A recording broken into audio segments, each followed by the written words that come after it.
Sa ilog na ito sa Tagamusing River na sakop ng Barangay Pasilang Norte, Binalonan, Pangasinan, nalunod ang 45 anyos na construction worker na residente rin ng nasabing barangay.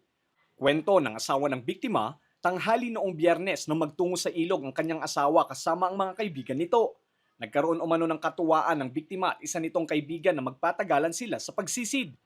Makalipas ang ilang sandali, ay napansin na lamang umano ng kanyang kasama na hindi na umahon ng biktima. Agad umano nila itong hinanap. Wala nang malay ang biktima nang ito'y matagpuan. Naitakbo pa sa paggamutan ng biktima ngunit binawian din ito ng buhay. Iti bagada mat sir, agdigdigos da nga duwa sir, nga agkatarabahuan. Tapos adyang kasla agpinautan da nga agkwa nga jay danom sir. Kadata sir, adyay kadwa na sir, limong awan sir. Tapos di ka manan, kasla nagsisid manan sir, adyay kadwa na. Di ka limong awan manan sir. Tata sir, ni lakay kumatan sir, hamatan nga limong, nga kano nga limong awan ni lakay kon.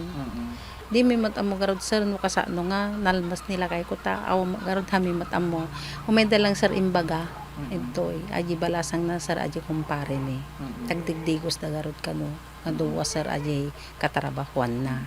Marunong naman daw lumangoy at wala umanong sakit o karamdaman ng biktima kaya't hindi pa rin lubos maisip ng mga kaanak ng nasawi ang nangyaring insidente. Labis ang kanilang pagdadalamhati. Ako na maglangoy. Amo na mat sir tanong agdidigas kami ka sir nabayag iso na nga aji agsisid Sisid. sir tapos aji no hanga makaangas mo ten kasla agkwasona. Awam mo amo mi nga sakit na sir. May nagdagsan nga talaga ti koaks nga nasakit nga talaga sir nga naawan nila kay ko. Hamal lang nagpagpakada sir. Nalaing matsuna sir. Habat nga kaom mat problema kanya na nasingpet met. Awam mo ti nakapapa na.